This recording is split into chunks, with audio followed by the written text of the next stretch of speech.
Everyone considers him a weakling, but it turns out that he has the strongest ability in the class. In this world where the elite with superpowers are called talented, he is trained to fight monsters who are called the enemies of humanity. Nakajima keeps his ability a secret because he is afraid of it. But one day he uses it to repel the bullies in the class and discovers that he can deprive other people of their abilities. After this, the balance of power changes in the class and chaos begins in the school. 50 years ago, a tragedy struck the earth in the form of monsters who were called the enemies of humanity. Monsters wreaked havoc all over the world, mercilessly killing more than 10 million people. Humanity won the war against enemies with the help of people with superpowers who were called talented, and the world was finally restored. Nakajima. Nana was born as a disappointment to his rich and gifted strict father. Found out that he had a superpower. He ordered Nakajima to enter a closed school on a deserted isle, and that serves as a training base for talented teenagers and become their leader. But this was easier said than done because Nakajima obviously had no special abilities and everyone in the class bullied him. Soon 2 new students transferred to the academy, including Nana Hirata, girl who can read minds, but she is not smart enough to understand what is happening around. There is another student who just entered the school, is a sullen and mysterious guy named Keiya, who refuses to tell anyone about his ability. Nakajima sits next to Nana, who considers him a weakling and a loser without any talents. She reads his thoughts and finds out that everyone in the class is bullying him. Nakajima tries to deny, but then one of the bullies comes up to him and starts teasing him in front of Nana. She stands up for him. After that, she talks to Nakajima and says that she wants to be friends with him because he seems like a good guy. Soon the teacher, who turns out to be just a bespectacled man named Aaron, asks for volunteers to become a class leader. The 2 main bullies in the class, Fat and Cory, are the main contenders for this position. But Nana, without his consent, nominates Makaji, saying that he has the purest heart in the class. Makaji refuses to fight for this position, but Nana continues to persuade him and asks him to show her the island. He takes her around the island and then brings her to a cliff where she asks what his talent is. He replies that it is nothing special, but he keeps it a secret because he heard rumors that the enemies of humanity have infiltrated the island and believes that Nana's power can help find them. They decide to return to their rooms, but before saying goodbye to Nakajima, Nana still persuades him to become the class president, but he tells her not to act like his father. Nana reads his thoughts and understands that he has problems with his father and he wants to get his approval, but this makes him angry. The next day, Nakajima does not participate in the competition and Fatty fights for the place of the class president. They fight each other using their abilities of fire and ice, but their powers are equal. However, Cory uses his ability to freeze his leg Fetty and immobilize him. Everyone congratulates him, but Fetty is too angry and launches a huge fireball in Cory. Everyone runs away, but Nana doesn't have time, and seeing that she is in danger, Nakajima rushes to her and uses his talent to make the fireball disappear. When Nana asks him how he did it, he nervously replies that he has the ability to neutralize other people's talents. She is amazed and hugs him, and everyone else sees him as a hero and leader. That evening, Makatsuma and Nana come to the party again. Cliff, and she is glad that he was chosen as the class president. He is also glad that he has a friend like her, but suddenly Nana pushes him off the cliff and he saves himself by clinging to the rope. She tells him in a threatening tone that she does not have the ability to read his thoughts, but she used her observation skills and came to the right conclusions, like Sherlock Holmes.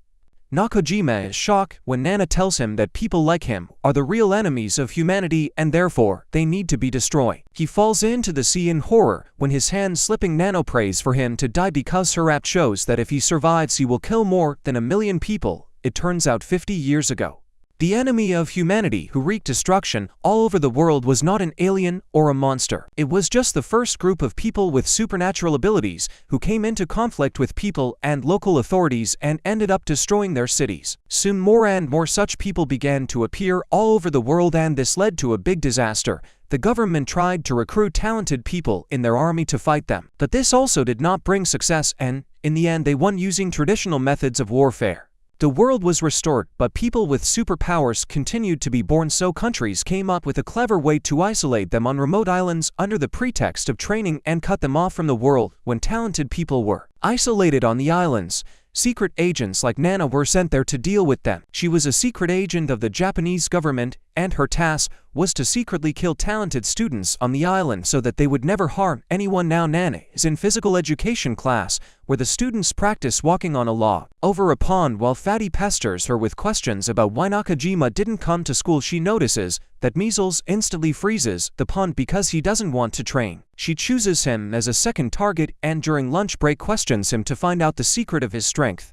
Her attention is distracted when she sees Fatty fighting with someone, but just as he is about to hit him, time suddenly stops. Fatty doesn't hit the boy. Instead, he gets hit by a boy named Yohei because he interfered with him calmly. Their Nana is stunned and tries to understand what happened. Cory tells her that Yohei has the ability to stop time, and he is the strongest student in their class. Nana finds out that with his abilities Yohei can kill more than 800 people and decides to deal with him first. She joins him for lunch and then tries to spill water on him. But in the blink of an eye she realizes that Yohei is not only not out of breath but is also holding the glass tightly, and the water that she almost spilled on him didn't even wet his clothes. That's what she wanted to test, and she makes Yohei admit that his ability to go back in time instead of being nervous because his secret was discovered. Yohei is inspired and wants to join forces with Nana so that they can rid the world of poverty and prejudice by changing the past. She thinks that he is as crazy as he is strong, but if he uses his abilities and sees her evil deeds, she will be in trouble and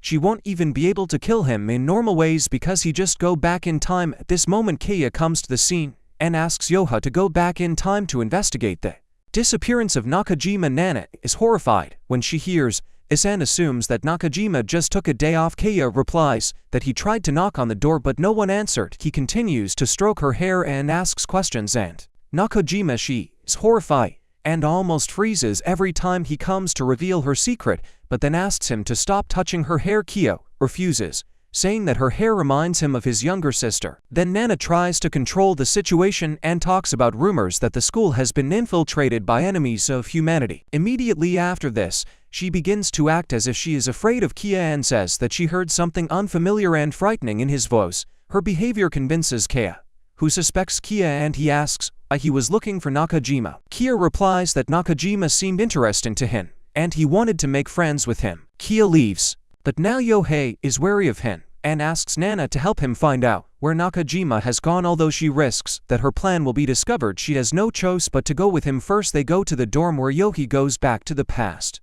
and comes back tired. Nana learns that time travel is physically exhausting and Yohei cannot travel further than a day. Besides, if someone clearly sees him in the past, he is forced to return to the present. He goes back to the past again and sees that Nakajima and Nana went to the cliff and decides not to follow them. Yuri goes back in time again. When he gets to the cliff and when he returns he says he hired them to flirt with each other, but she noticed him and he came back. Yohei sure that Nana and Nakajima separated after a date, but she knows that this is not true. Her memory was erased, and after she saw Hei and he disappeared, she decided to kill Nakajima. She is glad that he no longer suspects her and they decide to end it. However, at night, Nana lures Yohei into her room and asks for help. She claims that Nakajima was actually eaten by the enemy of humanity, but she didn't tell him about this before because she didn't trust. Nana takes him into the forest and asks him to save Nakajima from being eaten. She cries, demonstrating her acting abilities, and the naive Yohei succumbs to this. He returns to the past. Nana is sure that he will not return. She poured earth on the frozen lake and knew that Yohei would teleport to the same place when he goes to the past.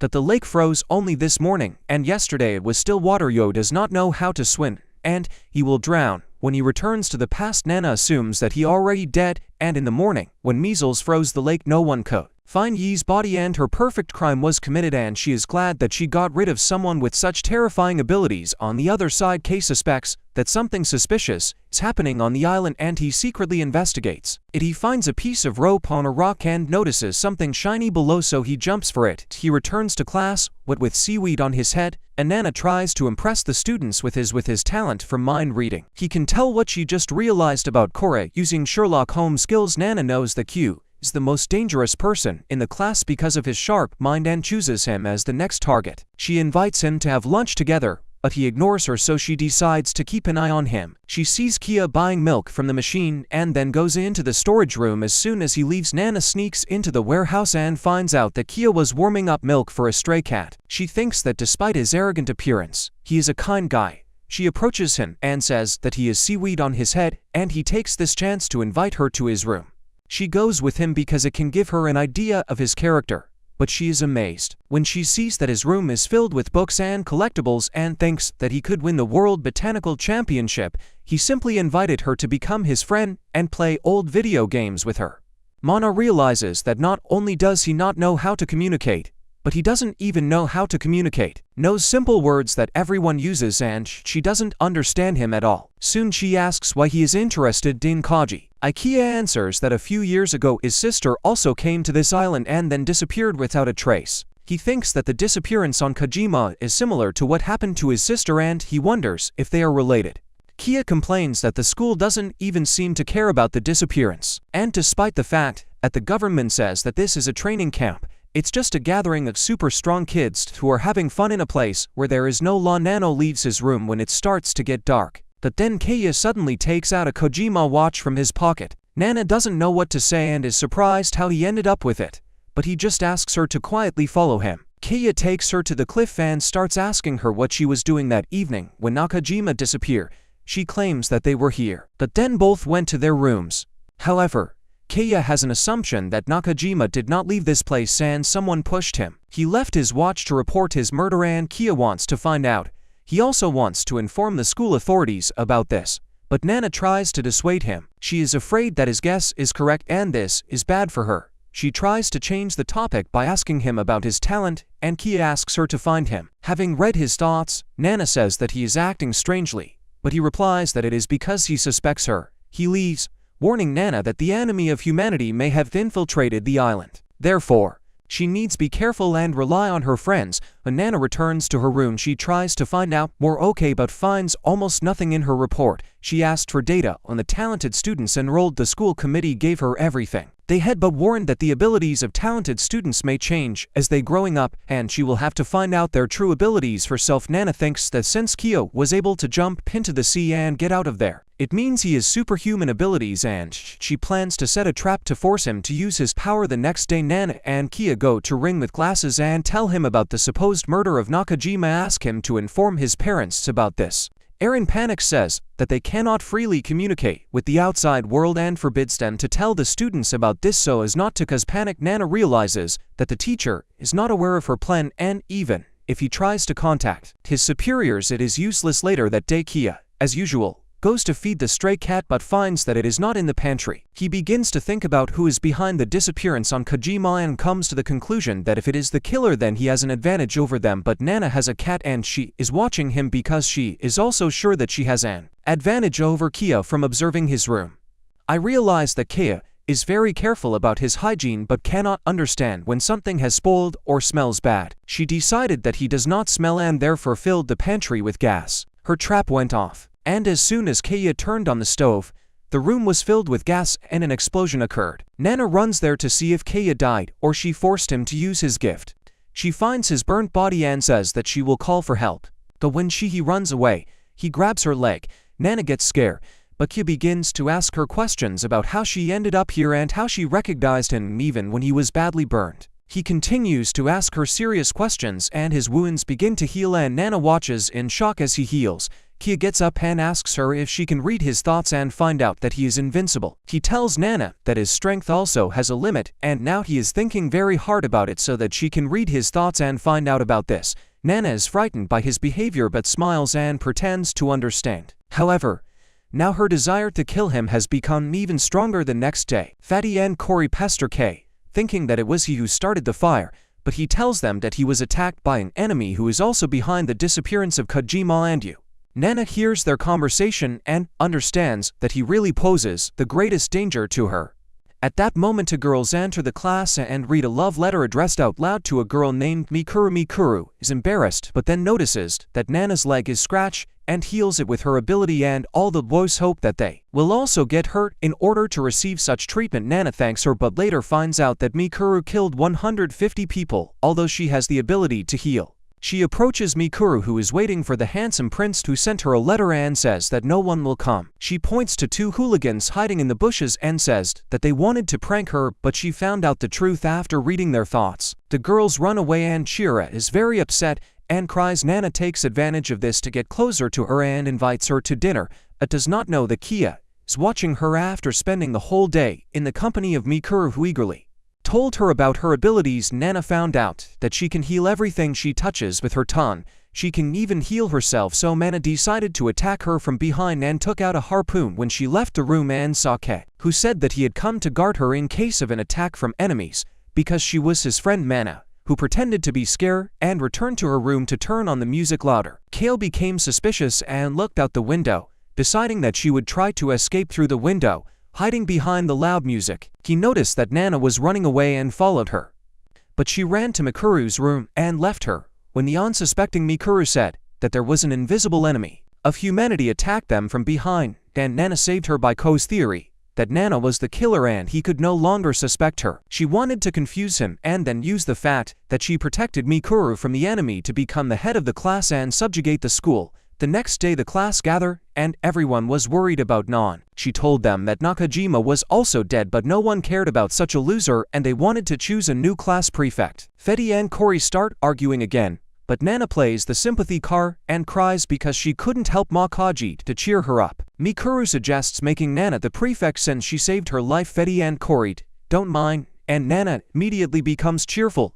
because she is now the class representative. Kei doubts her even more due to the sudden change in her mood, but after school, he apologizes to her again. However, he reminds her that she was attacked by something like a screwdriver or a harpoon, and she wonders why the enemy humanity uses such a weak weapon. Nana again freezes in fear and realizes that she needs to change weapons. At night she prepares a deadly poison to check whether it will work on the invincible Kei. She approaches the hostel, but some punk named Hada stops her at the gate and says that he can predict the future. Nana is shocked and almost weights herself with fear, thinking that he is hers.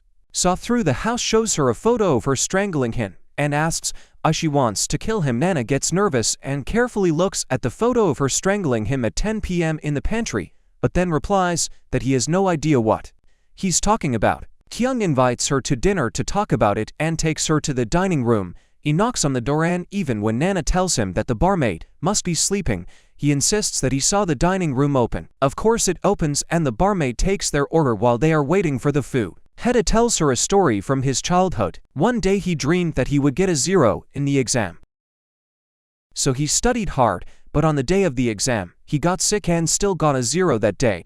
He realized that fate was inevitable and completely changed his character and lifestyle. Then he shows her another photo where she has a plate of noodles on her head and says that this will happen soon.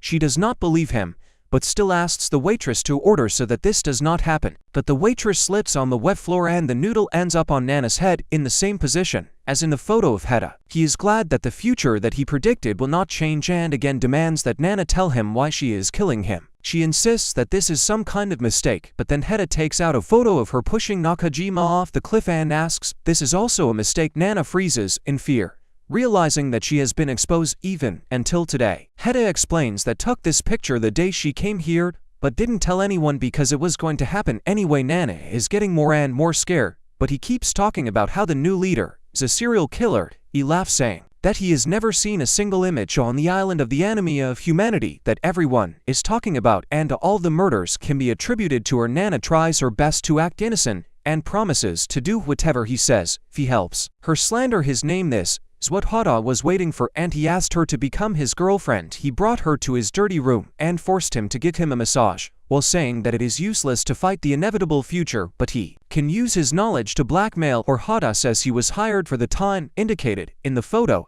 He will definitely live, but even after that they don't know whether he will die or survive. Nana wants to leave his smelly room, but he shouts at her that he is blackmailing her. She has no choice but to be his girlfriend and do whatever he says. Hada sleeps with her hand on the camera that takes pictures of his prophetic dreams. Nana is awake and looks at photographs, one of which scares her very much, so she hides it. Then she steals the camera to test it and discovers that it has no special power, but she is determined to find a way to bypass Kata's prediction and change her destiny. The next morning, when Kata wakes up, Nana pretends to be scared. He makes her clean the room and then scares her by saying that every night he dreams exactly 5 dreams, but today there are only 4 photos. Nana gets nervous when she hears this, and Kata immediately searches her and finds a photograph on it. She is strangled and probably dead.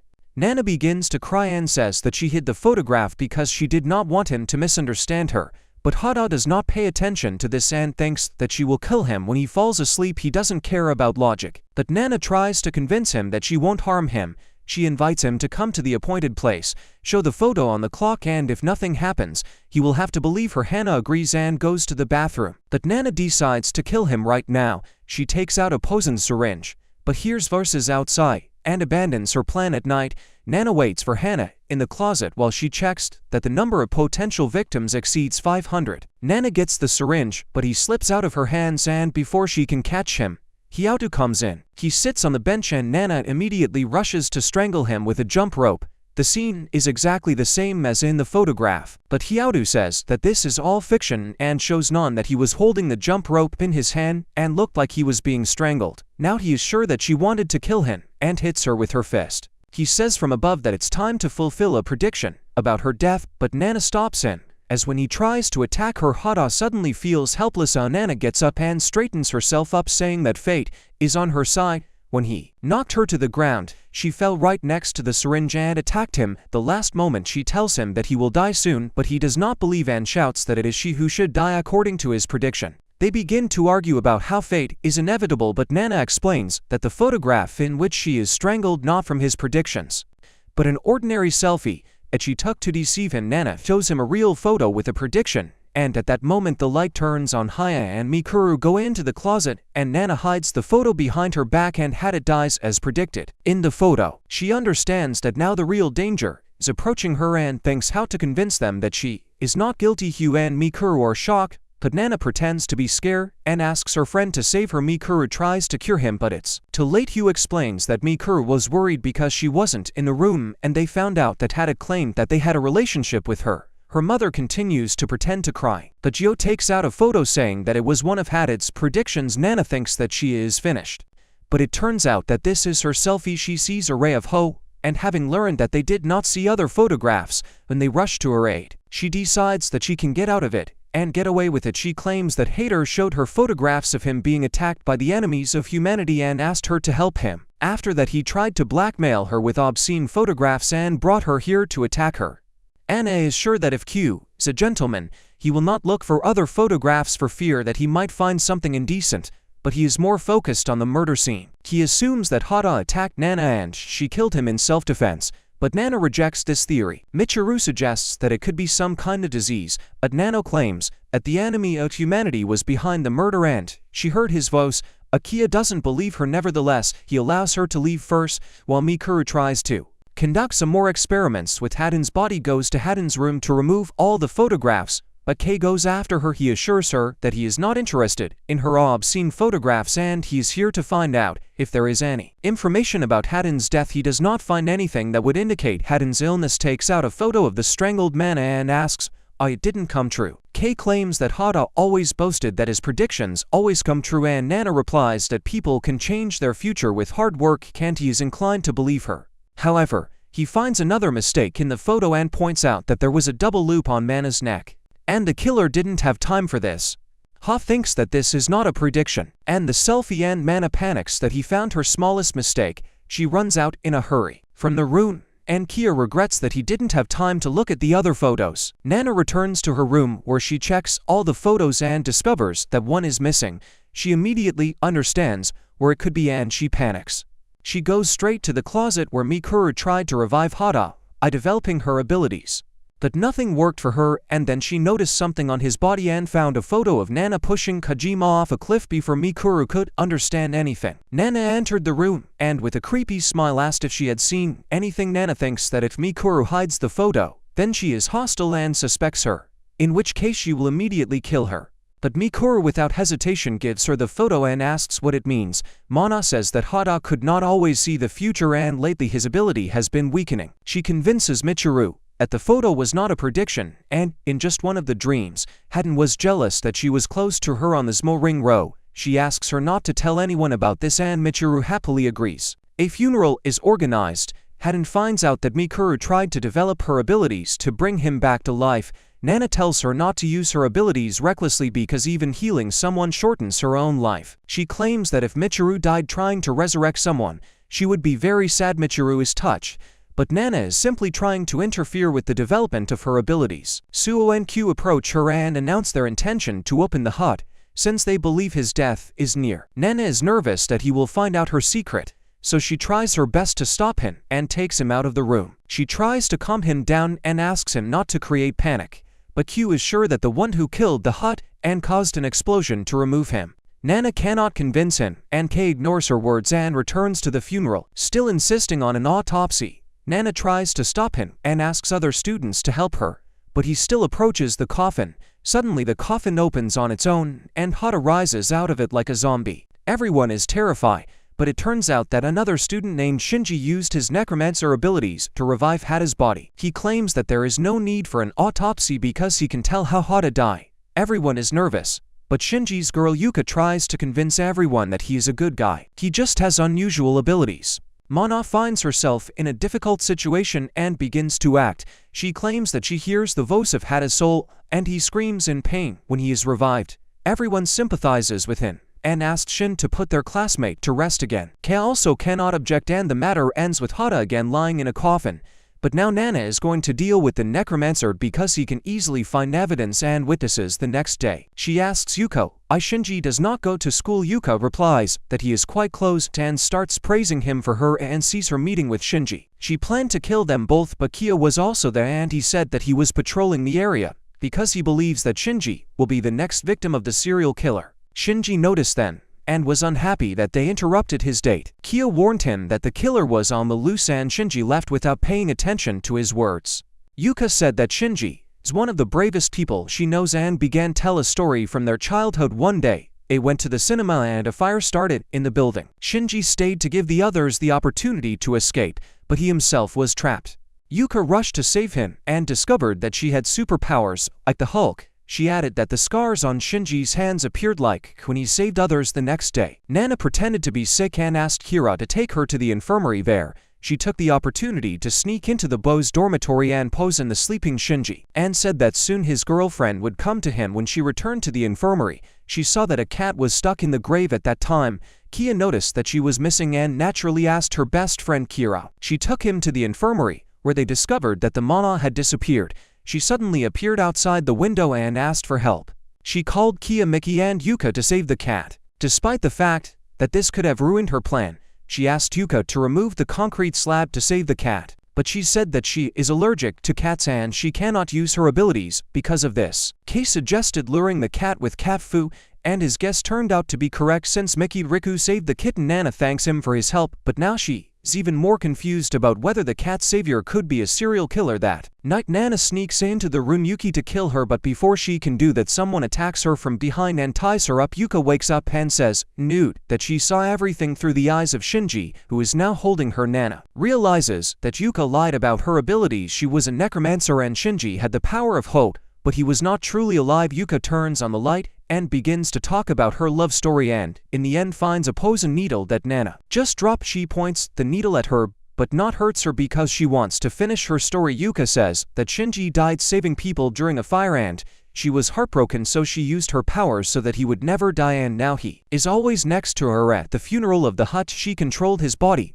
but this was done only to show Shinji as a hero. She adds that she can use the powers of all the dead people she controls and therefore sometimes can use Shinji's super strength. Nano understands that she is dealing with a psychopathic necromancer. Shinji was just a zombie and he hurt and saw how she tried to kill him. Yuka claims that they were going to quickly deal with her, but since she saved the kitten, they gave her another chance and she turned out to be a killer again. She takes a box with needles for poison from Nana, saying that she always knew that something was wrong on the island, but she didn't care while she lived with her boyfriend. Now she suspects that Nana is behind the murder of all her classmates and threatens to tell everyone about it. Nana is shocked, but this makes her show her true face. She smiles and says that she killed them, but at least she allowed them to rest in peace and did not turn them into her dolls. Yuka does not give in to her ridicule, but Nana has another way to make her angry. She says that she will tell everyone the truth, that she resurrects Shinji and everyone will believe her and not the necromancer who forcibly resurrects the dead. Yuka is driven into a corner, but Nana knows that without her needles she cannot do anything,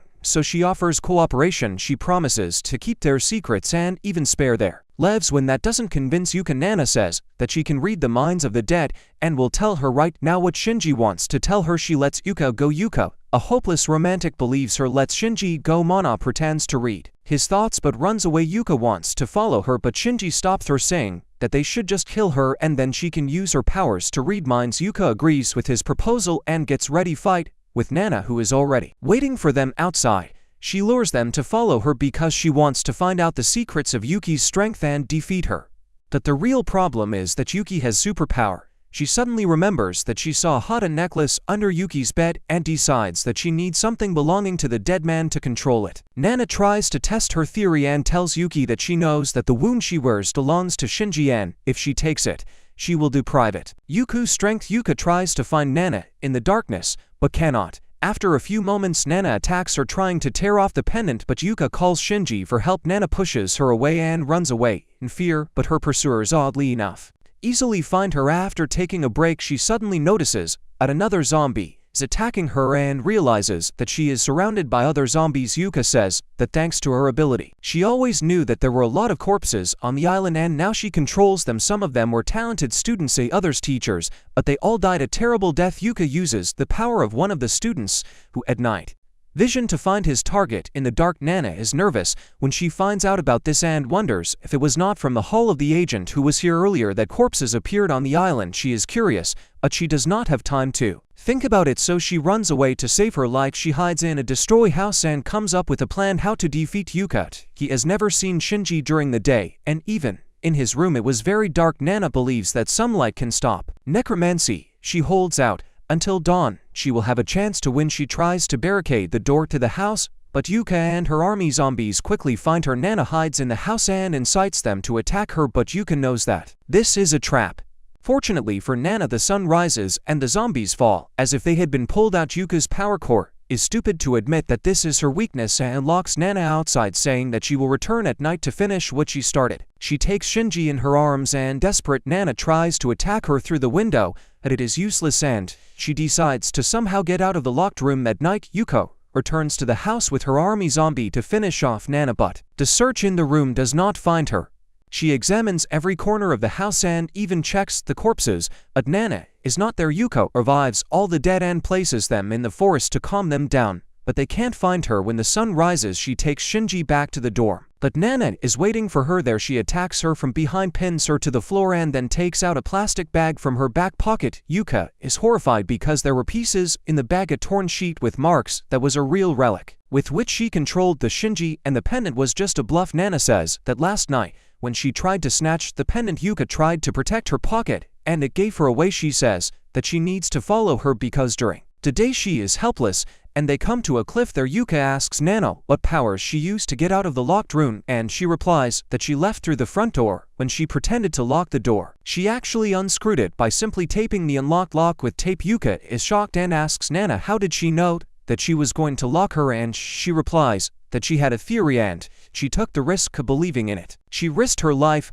but in the end it bore fruit and she confirmed Yuki's weakness and got out of the room. Nana threatens to throw the Shinji relic into the sea, and Yuka desperately begs her not to do this. She promises to do everything for her, and Nana asks her to first return her poison. Yuka does as she is told, but the relic is no longer there. Nana is in despair and calls her a villain for throwing the leaf into the sea because now she will never be able to resurrect Shinji. But Nana has questions for Yuki about Shinji's death. She always suspected that there was something wrong in this story and confirms her guesses that Yuka and Shinji were never together while he was alive. She was just a pathetic stocky who killed to make him her toe after his death. Yuka can't stand it and admits to the truth. Shinji always hated her and was happy with his girlfriend. She couldn't stand it and set the school on fire to kill him when she loses the remnants of her mind. Nana poisons her.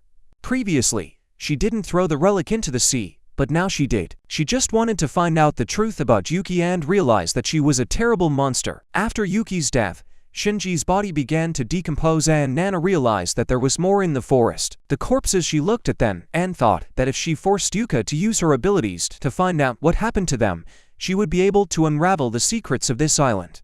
But she decided that this was not important for her mission and the task did not bother her. She began to think about how to use these bodies for her own purposes and came up with a plan. She found a bully girl in the forest who was trying to catch a snake to eat it because she is a fan of Bear Grylls. Nana scared the girl and then told her about her ability to create poison by eating reptiles on her. It was easy to get information from the girl who stole the colored contact lenses from her best friend Measles, and they had a big fight. Nana thought that this was a chance and told the girl that her friend had come to apologize, and as soon as she turned around, Nana poisoned her. She asked the girl for the password to her phone if she wanted to get the antidote, and the girl called him, but Nana did not have an antidote to give her. The girl died, and Nana dragged her body to the rest of the corpses in the forest. Now that she had a phone, she decided to kill the Cory and carefully planned this. She goes to her room, returns the phone stolen from Tamriel, and closes the windows so that they are not blown away by the wind.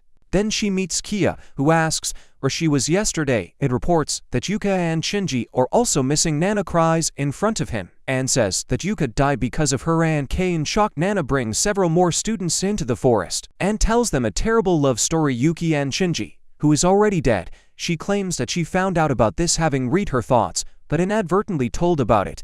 Yukai tried to kill her. Nana leads them to the cliff. She manages to convince Yuku that Shin loves her even after death, and she jumps off the cliff to join him. She pretends to cry and then asks the trust to burn Shinji so that his soul can be put to rest. She asks Kuya if she can do this, and he allows it because he believes that it is better to look after her than to study the decaying corpse. After cremation, Shinji burns other corpses at Nana's request. But Kia is constantly watching her and doesn't notice anything on the way home. Everyone thinks that Yuka is a psychopath, but Nana claims that she's not an attacker, but just a victim. She talks about the enemy of humanity who hides on the island and takes possession of weak people, and that's why she did these things.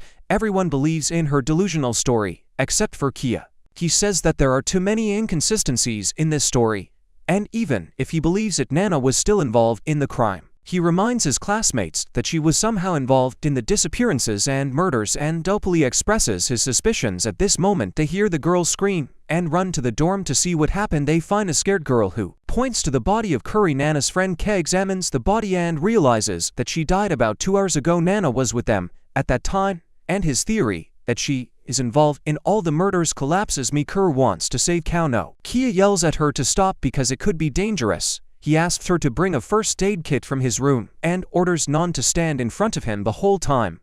Michiru soon arrives with a first aid kit, and Kia begins an examination. He notices that Carrie tried to gouge out her eyes before dying and finds the container for her contact lenses. Without wasting a second, Kia drinks the liquid from the container, and Nana is in shock. She panics when he begins to choke from pain and poison and opens window to let in fresh air. But even the poison has no effect on his body, and he quickly comes to his senses. Kia takes the container with the lenses to find out what kind of poison was used. Tan states that Curry was killed because of the poison on her contact lenses. He looks around the room for evidence and says that since Nana was not in the class before, she could have poisoned the lens case. He knows that she is tired, and if you put pressure on her, she can break down at any moment and tell the truth. But when he questions the other girls about Carrie, he finds out that her friend Tambura can create poisons. Kei immediately accuses her of murder and goes on a search, but she is not in the room. He changes tactics and asks Nana if she heard the voice of the killer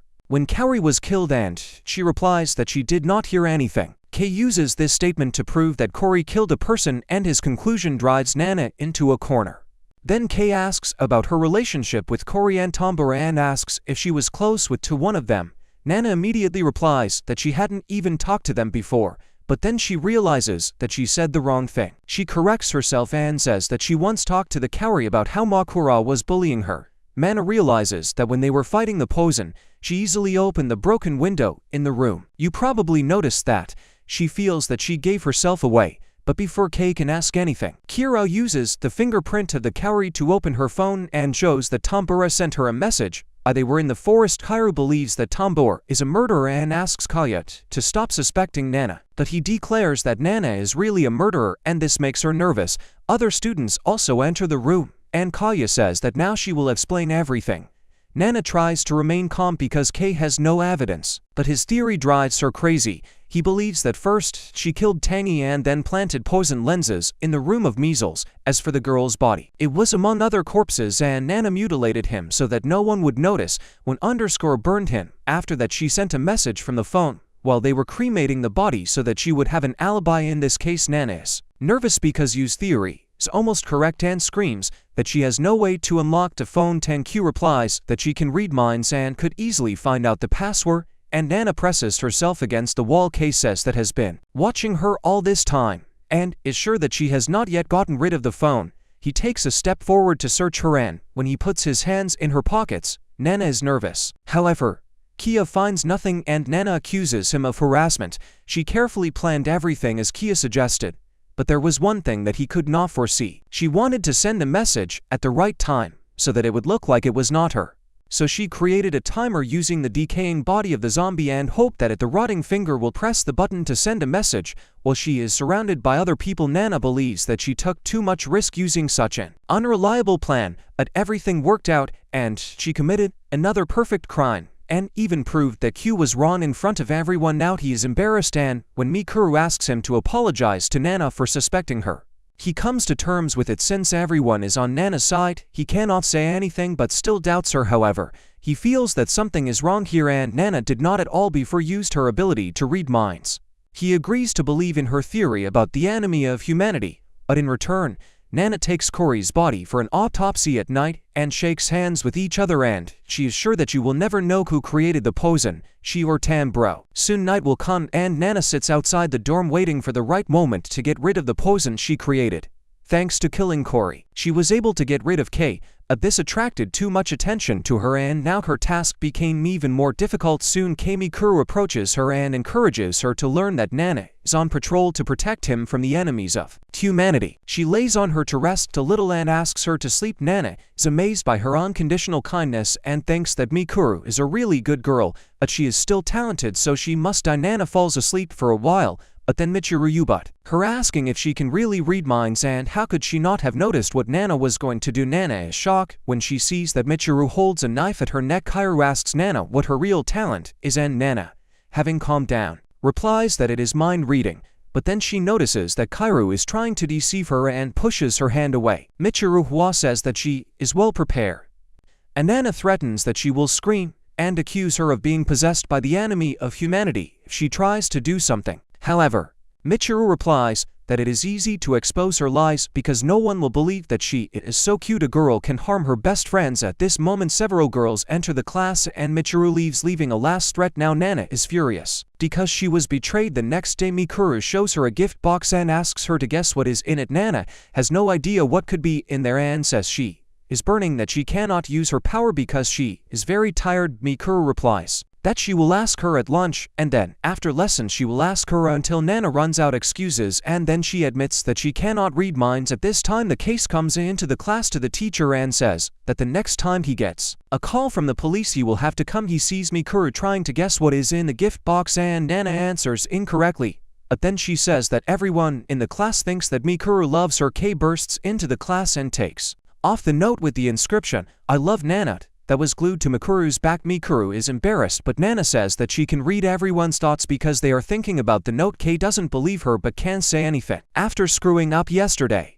Later Nana brings Mikuru to the cliff and praises her for proving her ability to read minds in front of the whole class, but Nana laughs to find out the truth and asks where the real Mikuru is. She notices that the girl's wound from yesterday has not healed, which means it's not the real Kuru, but someone else. The fake Mikuru admits that Nana is right, but she says that she is very worried about her friend, even though that serial killer Nana is shocked when she finds out that the fake Mikuru knows her secret. She looks away and sees a tall man in a suit in front of her. The man introduces himself as Jin Tachibana, a man with the ability to change shape, and says that he is one of her elders on this island. He was watching Nana since she came here and now wants to make a deal with her. Nana can't refuse him, and he brings her to his hideout. He explains that Mikuru is safely isolated. He takes her to his cave and makes coffee for the two of them, saying that he has been living here for 5 years. He knows that Nana is a serial killer but still thanks her for killing Yuki, who is desecrating, and then Jin told her that all this time he was pretending to be one of the 2 stray cats on this island. He knew about Nana's methods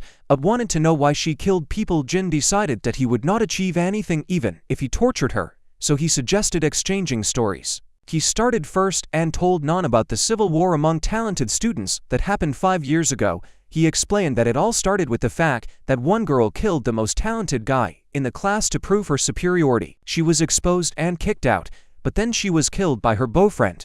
Soon everyone began to fight, and the students were divided into two factions, and they fought with each other. Confident that the other side possessed by the enemy of humanity, Jin said that no one ever told them about the enemies of humanity that infiltrated the island, and they just fought each other because of their imagination. This cave was one of the safe zones where people who wanted to avoid war were hiding. The teachers ran away as soon as the battle began, as if they had foreseen it. The students who could fly and swim followed their boat, but as soon as they sailed from the shore they were shot by warships. Jin did not leave the island, so he survived and decided to hide, while everyone else to groups fought, and the delicate balance of power did not allow either of them to defeat. One group was led by a predictor of the future and the other by the one who stopped time, so they could not win an easy victory. In the end, everyone died, and Jim returned home to his grandmother, who was his only family. When she saw him, she thought it was the Phantom because the news reported that he died fighting the enemies of humanity. Then Jim realized that the government was trying to kill talented people and flew away before the agents could arrest him. He returned to the island, and over time, other talented teenagers began to come here. He could not resist curiosity and spied on everyone to find out what was really going on. But most of all, he was interested in the new student Nana, and he soon found out that she kills people. Jim claims that he can easily prove her guilt in front of the class, but for this he will have to reveal his identity, which he hid for so long, and this could even lead to a new civil war. So he wants to make a deal with Nana. He will not expose her, but she will tell the truth that the government is involved here. Allows Nana to do whatever she wants with her classmates, but if she refuses his offer, he will kill her. But when Jim drinks his coffee, he suddenly collapses, and Nana says that she cannot deal with fools who do not notice that their drinks are poisoned. Jim, dying, taunts her, telling her to report his strange case to the authorities, and Nana thinks that this is not a bad idea. She is about to call the committee that sent her here, but someone takes her phone. She turns around and sees Kyo, who says that he found a device that hides all her secrets. Nana is in a panic and does not understand how is this possible, but then sees Mikuru, who says that it was part of the performance, and Nana underestimated her opponent because of her self-confidence. Nana does not understand anything and tries to run away. Her leg is frozen to the ground, and she cannot move. When she sees Cory in front of her, she understands that Jun has turned into her classmates and can also use their abilities. He himself confirms this by saying that he did not just survive the civil war with his classmates. He won it, and he couldn't do it just by dressing up. Nana is horrified by his strength and realizes that since Jin can use the power of all the talented, he is the real enemy of humanity whom she must kill. Nana panics when Jin goes to her phone to see who she called. She knows that although he is potentially the most powerful person she has ever seen, he is not omnipotent, otherwise he doesn't need if she had her help. She taunts him, saying that he should turn into her to get her powers to read minds, but Jin ignores her. The ice on Nana's feet melts and she frees herself and runs away, hoping that her classmates will help her, but Jin turns into chases her and explodes with a giant fireball. He hits her on the head and Nana gets seriously injured. Jin comes up to her and apologizes for not being able to control his tower because he had no practice. Then he begins to tell her that 5 years ago, one boy from their class said that all the talented are the devil's spawn and they need to be killed. He talks about the number of potential victims, and since the same is written on her smartphone, Jin is sure that Nana is somehow connected with him. He assumes that they may have the same employer and asks Nana to call them for help. She is still trying to understand him and asks him to kill her and then turn into Yuku to revive her if he wants to know her secrets. He also knows what she wants, but says that instead deceive each other. They must trust each other and work together to show their go. Well, he promises that he will let her go tonight if she tells them about her family. Nana talks about her parents who were killed by the enemy of humanity and about her older brother whom she has never seen. Jim notices that she talks quite calmly about her traumatic past, but she replies that she does not want her past to weigh her down. Soon after this she faints, and when Jin picks her up he says that in her class there must be a lot of crazy and arrogant people, and when will they start showing up? The crazy corpses will show their true colors. He warns her that she is not the only killer here, and Nana loses consciousness. She comes to her senses in the Kuru's room, who is very worried about her and explains that she found her unconscious at the door and treated her wounds. Nana replies that she was pursuing the enemy of humanity and wanted to kill him, but barely escape. She thanks Mare, thinking that this is why she still hasn't killed her. But the innocent girl asks how she can fight with such determination against enemies. Memories of the past return to Nan when she thinks about the death of her parents and for a moment loses her composure. She decides to tell Mikuru that story of the murder of her parents, and she starts crying and runs into the bathroom to cry some more. After a while she returns and offers non-free therapy, but she decides not to tell her the truth because it might harm Mikuru. Non says that one night a burglar broke into their house, and the next morning she found her parents dead. She says that the burglar was really their enemy of humanity in human form, and that's why she hates them. Mikuru sympathizes with her and finally understands why she behaves so recklessly when facing enemies. Seeing her kindness, Nana wants to give Mikuru a chance despite the fact that she killed a lot of people, but then she tries to convince herself that even such an angelic girl like her should have a dark side. Nana continues to say that it is she who is to blame for the death of her parents because she found out from the police that a robber entered their house because she forgot to close the window and it left her traumatized. Later that day, there is a funeral for Yuki and others who recently died. Mikuru feels bad, and Nana wonders if this is a side effect of her thoughtless use of healing abilities. At night, when Nana thinks who else should she kill, Jin comes into her room. She asks him why he didn't heal her if he was going to save her, and he replies that he didn't want to lick her because she didn't wash. The real reason is that he, like Mikuru, couldn't cope with the side effects of the healing. Then Nana finds out that Jin copies not only the abilities of others, but also their shortcomings. At this moment Mikuru knocks on the beast and Jin turns into a cat when Nana lets her into the room. Mikuru says that she cannot sleep because of the recent murders and wants to stay the night. She praises Nana for keeping her room clean, but notices that Nana wants to talk about her childhood. Mikuru admits that she does not understand that Nana told her about the death of her parents and wants to know more about it. Jin also wants to learn something new, and Nana doesn't mind telling him about her childhood. She says that she was an ordinary girl who loved manga and preferred intellectual games, for example, chess. But since she could not find worthy opponents, she played mostly with herself. She left the room in a mess, and her parents often scolded her for this. One night, she jumped out of the window and ran to a convenience store for the latest issue of her favorite manga. When she returned home, she read the manga until she fell asleep and forgot to close the window. So the robber entered the house. On the next morning, she woke up from the smell of blood and saw the dead bodies of her parents in the living room. Nana remembers her trauma and blames herself for their deaths. Admira takes her hand to calm her down and they look at each other. The next morning Nana wakes up and sees that Michiru is still in her room, and Nana is at a loss. At that moment Hugh bursts into the room and asks Michiru if she was here all night. She replies that she was here with Nana all night, and he immediately asks them to go with him to the boys' dormitory. There are already several students waiting for them who obey his orders. He brings Nana and the others inside and shows them that another student was killed last night. He asks Nana what he should do next, but she doesn't know she has nothing to do with this murder and understands that Jin's warning came true. Everyone is on edge, and Kei explains that the victim was Ryuji and he examined him before calling Nana. His throat and back were cut by a sharp blade. Kei asks first the fat man who was the victim's neighbor, did he hear anything last night? The fat man replies that he was with his henchmen and lectured them, so none of them heard anything because of his loud voice. Kei does not rule out that they are all involved in the murder and, just in case, asks them about their abilities. The fat man in a rage refuses to cooperate, but does not convince him to help. Kei's first henchman has the ability to imitate others, and he used to flirt with his boss and voice. Nana, the second guy, has the ability to leave his body in astral form, and he demonstrates this by flushing the toilet. The third guy is a weakling. He has little strength and even less brains than Kia calls a first one who saw the body of Ryuji, Sarana's friend. He asks her to demonstrate her abilities and she is nervous. Kia says that she will become the main suspect if she refuses to cooperate and Sarana them to come out so she can show her abilities. She explains that she can direct air to attack. Ikea asks her to test her abilities on him. Sarana doesn't want to, but he convinces her that he won't die and she doesn't need to worry. She agrees and makes a few movements to inflict a powerful air strike on him. Kei is wounded in the chest and flies to the side, but is quickly healed. He praises Saren for his strength and accuracy and asks why she didn't use her abilities in the room. She replies that this requires ventilation, and Kei immediately remembers that Ryuji's window is open and begins to suspect Saren of murder. At that moment, the teacher runs for Keen from out.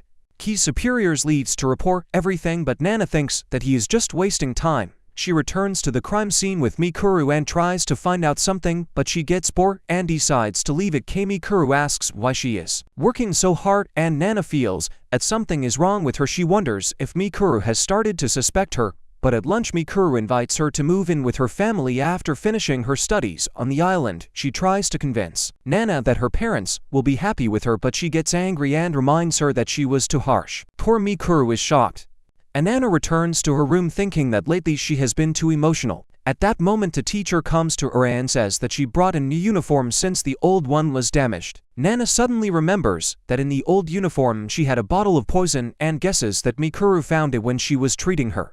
At that moment, Keiya comes to her and says that Mikuru came to him and looked worried. Nana freezes with fear, thinking that she could give the bottle of poison to Kei, but fortunately she didn't tell him anything. Nana thinks that Mikuru doubts whether she should tell her. Kei interrupts her thoughts and asks to go with him because he wants to interrogate Saren. The teacher also tells Kei that his words had an effect and the authorities have already sent someone to look into the situation. Nana panics after hearing this and thinks that she should kill as many people as possible before it's too late. Then Nana and Keiya interrogate Sarana to check her alibi, and she claims that she was with a friend on the night of Yuji's murder. Their relationship was also not very good, and he moved away from her because many girls liked his sense of humor. Keiya comes out first, and Sarana cries and asks Nana to help avenge her boyfriend. Kei asks Nana neither was Sarana lying. He called her here just to take advantage of her ability to read minds, but Nana doesn't want to say anything about anything, then she will regret it. She replies that she can't concentrate to read his thoughts,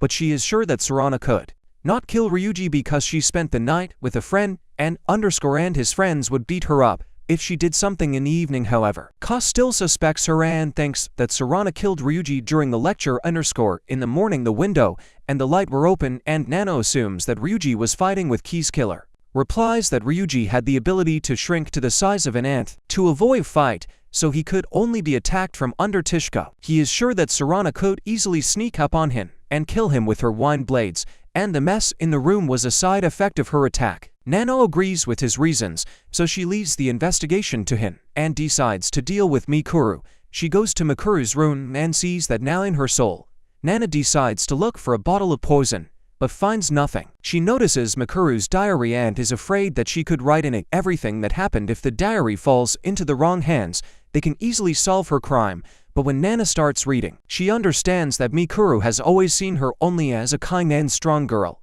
She just wanted to help her and make her at least a little happier, and Nana feels offended after reading such touching words. Suddenly a genie with a bottle appears behind her, poison, and is disappointed that Nana suspected Mikuru of betrayal. He returns the vial of poison to her and she asks why he did it. Jim replies that his goal is the man who turned her into a murderer and he wants her to take him to this man. He tells her that she needs to take better care of her friend who has been in the shower for too long. Nana suddenly realizes that Mikuru has been in the bathroom for too long and runs in to find her unconscious in the bath. Nana runs up to her and sees her that she is still alive. She is in a panic trying to save her and convinces herself that if Mikuru dies, it will have a bad effect on her mission. Nana puts her to bed and notices that she has a high fever. She is worried about her and doubts slowly creep into her heart when she thinks, why is Mikuru behaving so strangely? She goes to the teacher for help and finds out that there are no doctors on the island and the only local resident left for the mainland due to fear of a serial killer.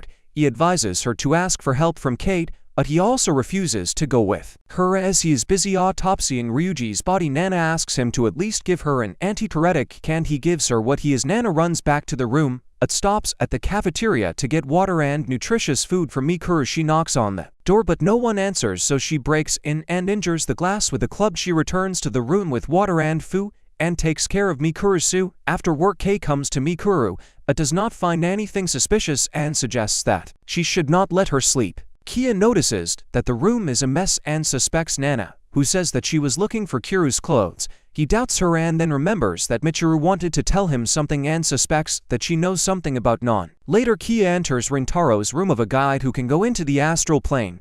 They discuss the details of the murder and Rintaro reports that dead animals were found around the school, killed in the same way. Keiya throws out the garbage to look for some evidence but finds nothing. Nana spends a whole day caring for Mikuru and is relieved to notice that her fever has subsided. At that moment Sarana comes into her room and asks if everything is okay with Mikuru's wound because she feels that her condition is somehow connected with the death of Ryuji. Nana begins to suspect Sarah well. When she asks her to rest and offers to look after Mikuru, Sarana refuses, thinking that Mikuru might be somehow involved in the murder, and Sarana tries to get rid of her. Nana laughs to protect Mikuru and again worries about her conflicting feelings. The next morning Mikuru finally wakes up and tells Mana that last night two cats knocked on her door and one of them was seriously injured. She healed the wounded cat, but then she felt very weak and fainted in her soul. Nana realizes that one of the cats was Jing and wonders, asking if he was injured. Then she asks Mikuru why she was so restless, and Mikuru replies that she felt bad and went to cave for medicine. Nana tells her to rest, then Mikuru notices that her hand is cut and Nana gets up to climb on it. Nana pulls her hand away.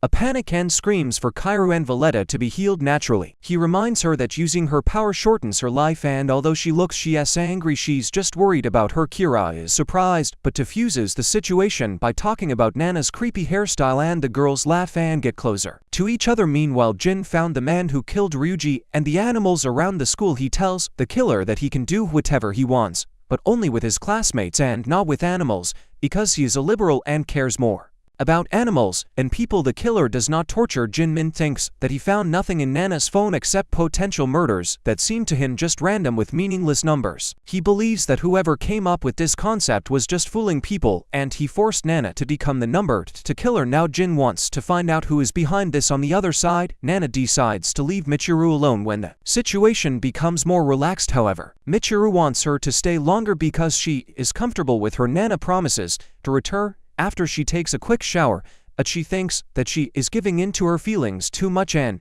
if her mentor saw her like this they would punish her severely, so she plans to stop being attached to Kira. In a few minutes Nana returns to her room and they play Japanese chess. She asks why she is so kind and wants to help everyone, and Mikuru replies that in her opinion everyone can be saved. Then Nana asks her about the Hitomi that Mikuru mentioned in her diary, but she says that she read about it in her thoughts. Mikuru remembers how 3 years ago, when she studied at a regular school, she healed a classmate, but there were unpleasant rumors about her that she loves lick strangers. Michiru was depressed and went under a bridge to calm down, where she saved an injured dog. There she met Hitomi, a girl who everyone was afraid of because of her reputation. Mikuru wanted to run away, but Hitomi caught her and thanked her for saving the dog. Mikuru realized that contrary to public opinion, Hitomi was very kind, and they immediately became friends. Hitomi protected her from bullies and spent time with her, helping her to believe in herself and use her abilities to help others. Over time, they began to see each other less often because they were both busy. One day, Hitomi asked Michiru if she could use her abilities to cure her mother, who was seriously ill. Michiru replied that she could not use her abilities to treat diseases opposants, and Hitomi looked disappointed. After that, they began to see each other less often, and Mikuru used her abilities to treat people in her parents' clinic until one day she became overtired and lost consciousness. She was admitted to the hospital where she met Hitomi and found out that she had cancer. Michiru was in despair, and she found out about this and cried a lot, and Hitomi was cheerful and was consoled. After that she died, and for a long time Mikuru felt useless when her best friend needed her, so she wants to develop her talent even more. Nana laughs to hear her story and suddenly leaves the room. She cries looking at the number of potential victims of Makura and begins to doubt everything she was taught about talented people. Nana returns to her room and remembers how cruel she was to relatives approached her after the death of her parents, and they openly blamed her for this. She cried trying to argue with them, but the mysterious man who became her teacher forced her accept the guilt and turned it into a weapon. Nana's memories are interrupted when Mikuru enters her room. She is embarrassed and says that she wanted to talk to her earlier but did not dare. Mikuru gains courage and asks Nana again about the murder of her parents. She wants to know if Nana stepped on something when she woke up, and Nana realizes that when she left the room at night it was a mess, and in the morning everything was clean. Mikuru is glad that Nana understood this and assumes that her parents must have cleaned the room while she was sleeping, and since they always scolded her for not closing the windows, they must have closed them. Nana thinks that this is a good theory, but still blames herself for what happened. Maki gets angry at Nana and says that it is not her fault. She calms Nana and hugs her, saying that she is not to blame for the death of her parents. Nana is shocked because only now she realized that Mikuru was worried about her all this time, and she doubted her. She asks if someone like her deserves such kindness, but Mikuru says that he will always be her friend. The next day a ship with supplies arrives on the island, and when Nana goes shopping with Mikuru, she finally accepts her as a friend. She wants to give her something and chooses a cute pencil, and they return to the dorm. Nana gives Mikuru this pencil. Mikuru is very happy and gives Nana a pillow to make her sleep more comfortable. Nana apologizes for yelling at her, and Mikuru easily forgives her later when Nana is sitting in the room. Man thinks about their friendship with Mikuru. In the window region, she lets him in and he says that he has information about Mikuru and he will tell her so that she owes him rank. Admits that he saw Mikuru walking to the beach and took the form of a fat man to find out more. Mikuru told him that she was just going to meet someone but refused to give the name because it was a secret. Nana realizes that her friend may be in danger and immediately runs towards her, but stops at dorms thinking that she can't help the world alone. She's not sure that she can convince her classmates to help her so quickly, but then she decides that Kia will probably listen to her.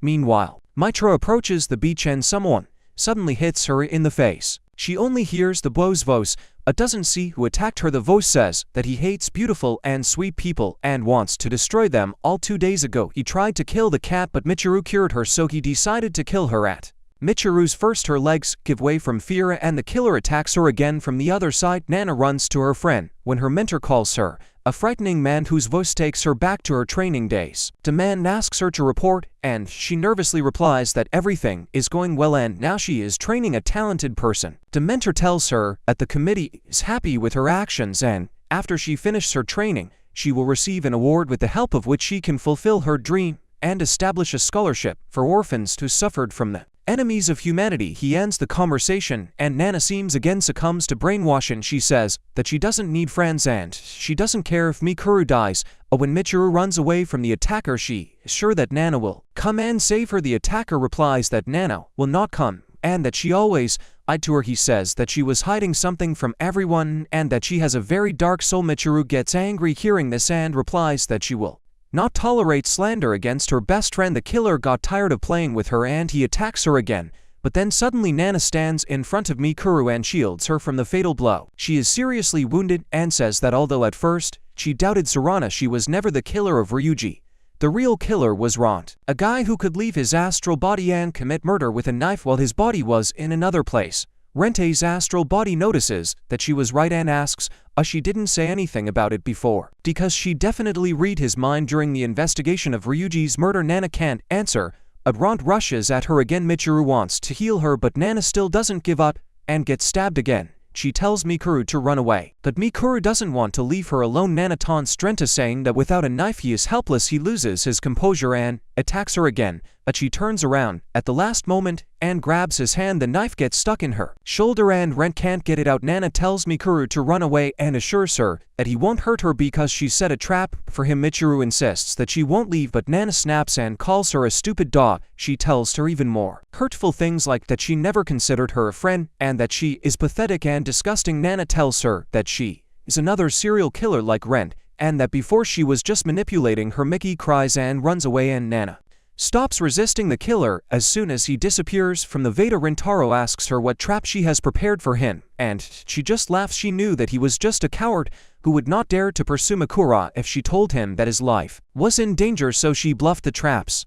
Realizing that he was deceived, Rintaro becomes furious and attacks her again, but then someone grabs him by the throat. Yue found his physical body in the school toilet and strangles him to bring his astral body back here. A few minutes earlier, Nana approached Yue with her plan. She said that she heard Rintaro's inner voice and told Kei that he is their serial killer. Now he is targeting Michiru and she wants to save her. Expose Rintaro's real body. Nana told Kei that she can only count on him because the others won't believe her. Kei agreed to help her. Found Rintaro, but it seems he was too late. Nana lies in a pool of her own blood thinking that she ruined everything because of her emotions. She gave herself away to Mikuru and now she is on the verge of death. Nana feels that she deserves such a death for killing innocent people like Nakajima and Yogi. As she gradually loses consciousness, she sees her parents and tells them that she is happy because she finally made her first friend. But she sees Michiru crying over her body and tries to use his powers to heal her. She didn't just heal her but tried to bring her back to life. Nana wants to stop her because it could be dangerous for her life, but she can't say anything. Mikuru puts all her strength into healing Nana and a bright golden light comes from her body as life returns to Nana. A few moments later, Nana is completely healed and stands on her feet, but when she turns around and looks at Mikuru. She sees that she is sitting motionless. Nana approaches her and tries to hear her heartbeat, but Mikuru doesn't hear anything. Died saving her. Nana's heart breaks when she remembers all the moments they experienced together.